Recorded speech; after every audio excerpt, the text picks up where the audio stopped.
(1592년) 임진년에 일본군이 조선에 쳐들어왔습니다. 오늘 역사 E뉴스에서는 임진왜란이 일어난 배경에 대해 알아봅니다.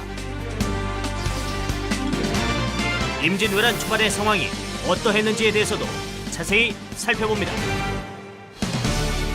역사를 통해 오늘을 되돌아보는 시간.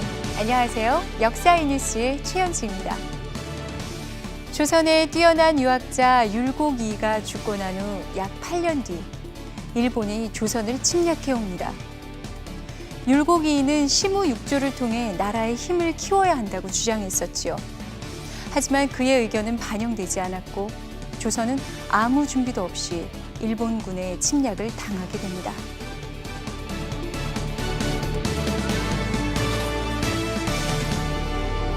이것이 바로 1592년에 일어난 임진왜란입니다.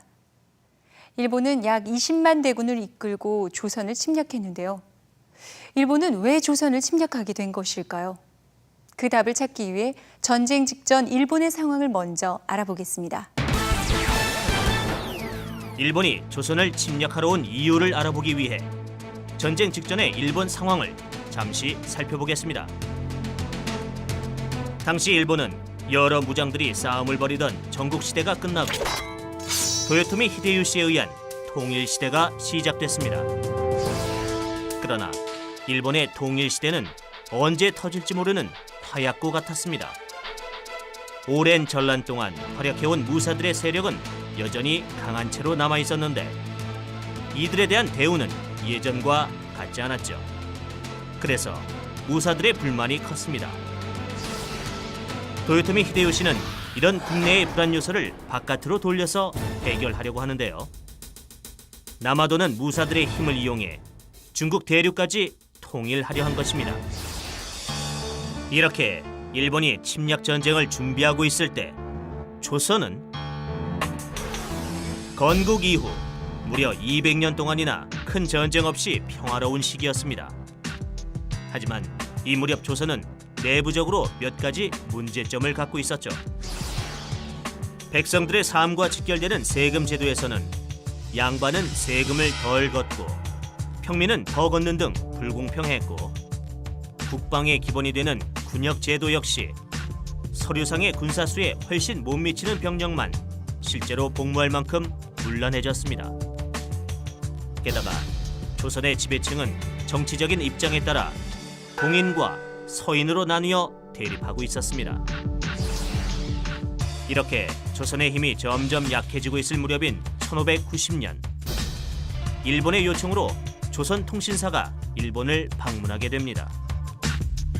조선의 입장에서도 통일된 일본의 모습을 살펴볼 필요가 있었는데요.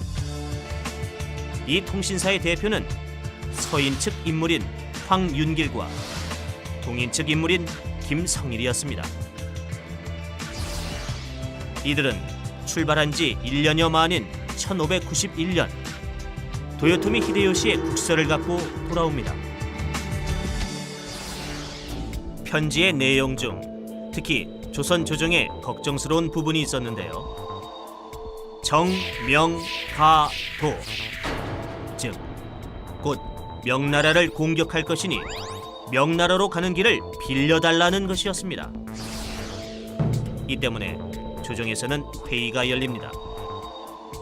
명나라와 긴밀한 관계를 유지하고 있던 조선으로서는 일본의 요구를 들어줄 수 없었고, 거절하면 혹시 일본이 공격해오지 않을까 하는 걱정에 이러지도 저러지도 못하는 상황이었습니다. 그래서 선조는 일본을 다녀온 황윤길과 김성일에게 일본을 통일한 도요토미 히데요시가 어떠한 인물인지 묻습니다. 그래, 히데요시라는 사람은 어떻던가? 히데요시는 담력이 있고 눈이 빛나 보이는 것이 조선을 침략할 것 같았습니다. 제 생각은 다릅니다. 히데요시는 쥐의 눈을 갖고 있어 두려워할 인물이 아닙니다.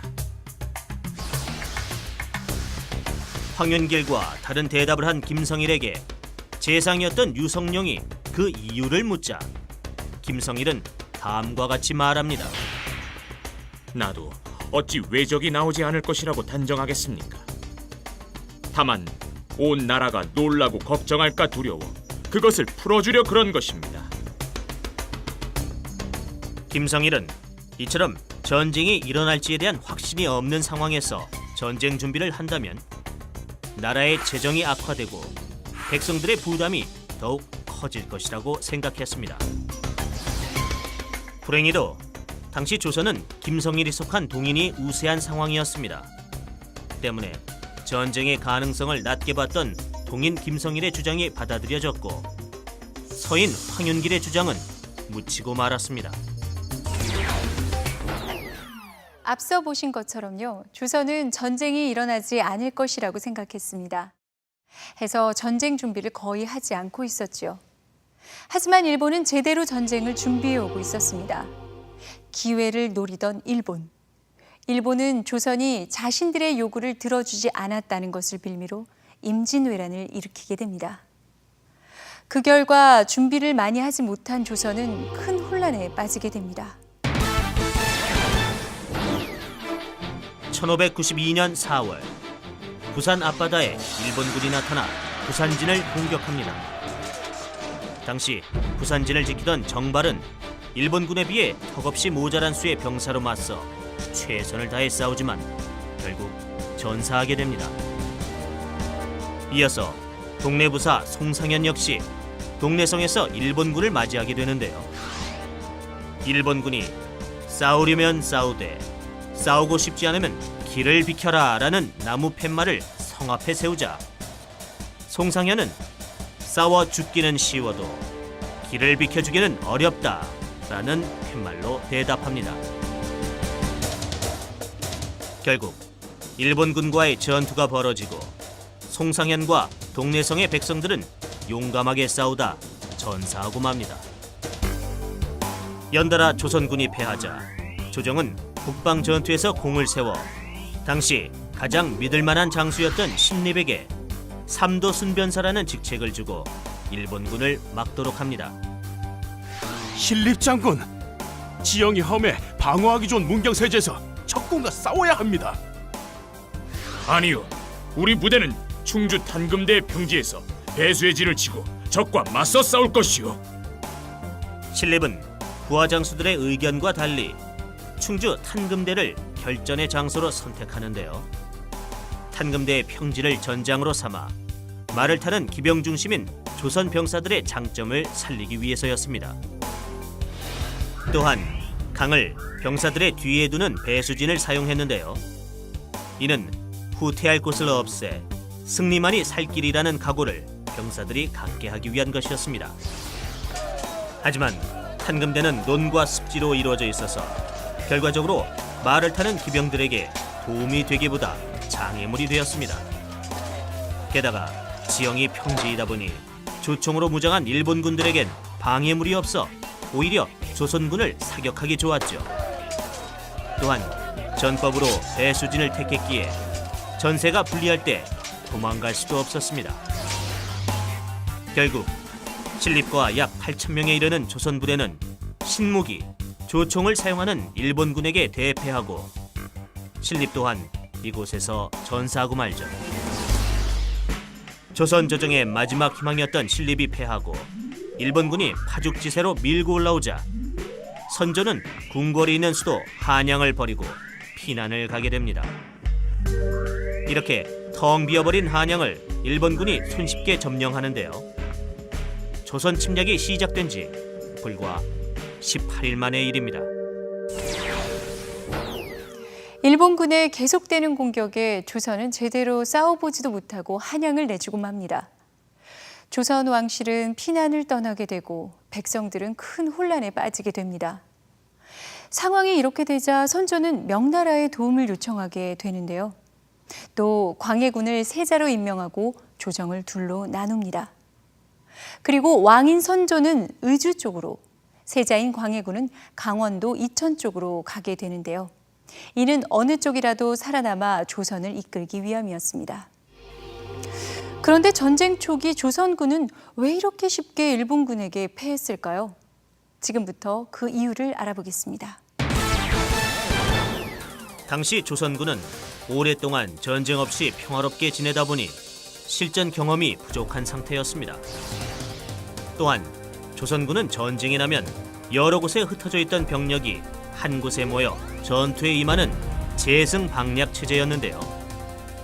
갑작스럽게 모인 병사들로 이루어진 군대가 제 기능을 발휘하기도 어려웠을 뿐만 아니라 이 군대가 패하고 나면 후방엔 저항할 부대가 없다는 문제점이 있었습니다.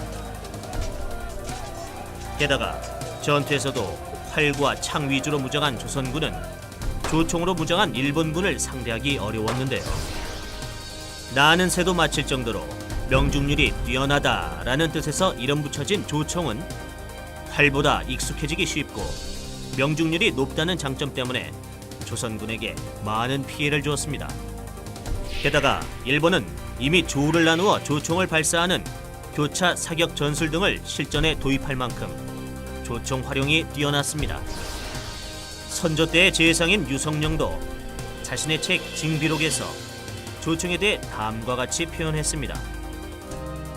과연 외병은 공격하는 싸움에도 익숙하고 경기도 정밀했다. 옛날에 없던 조총이 있었으니 그 멀리 가는 힘과 명중하는 것이 화살보다 배가 더하다. 훈련이 덜 된 병사들, 실제 전쟁이 맞지 않았던 부대 전술, 신무기에 대한 정보 부족, 이렇게 전체적으로 전쟁에 대한 준비가 부족했기 때문에 임진왜란 초기 조선군은 일본군에 밀릴 수밖에 없었습니다. 임진왜란이 벌어지는 동안 조선 전 국토는 전쟁의 불길에 휩싸이게 됩니다. 또 많은 백성들이 엄청난 피해를 입게 되죠. 마치 바람 앞에 촛불처럼 조선이 위기에 빠졌을 때 조선을 구한 이들이 있는데요. 이에 대해서는 다음 시간에 자세히 알아보도록 하겠습니다.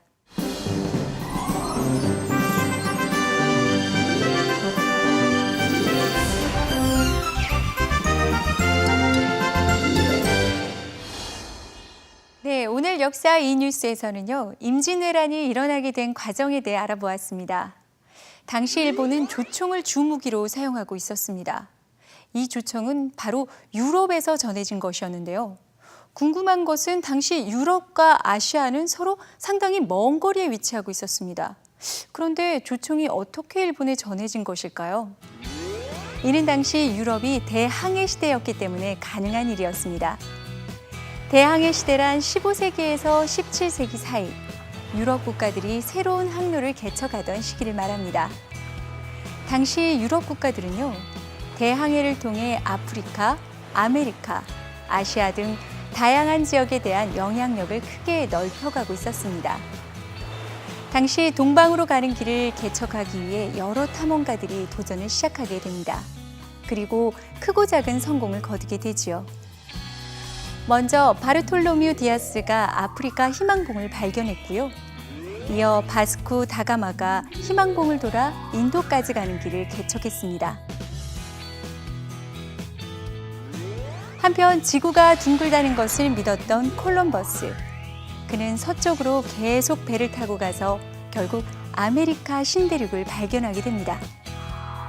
그리고 마젤란은요, 최초로 배를 타고 세계 일주에 성공하게 됩니다. 이런 대항해를 계기로 유럽 국가들은 수많은 나라를 식민지로 만들기 시작합니다. 또한 유럽인들에게 침략당한 원주민들의 불행도 함께 시작되게 됩니다. 역사에서는요, 만약이라는 단어는 사실 의미가 없다고 합니다. 다시 되돌릴 수가 없기 때문이겠죠. 그래도 만약 일본이 아닌 조선에 먼저 서양 문물이 들어왔다면 어땠을까요? 또 만약 조선이 일본이 침략할 것을 미리 알고 대비했더라면 어땠을까요? 어쩌면 임진왜란이라는 비극은 없었을 것입니다. 오늘 역사 이뉴스 여기서 마치겠습니다. 감사합니다.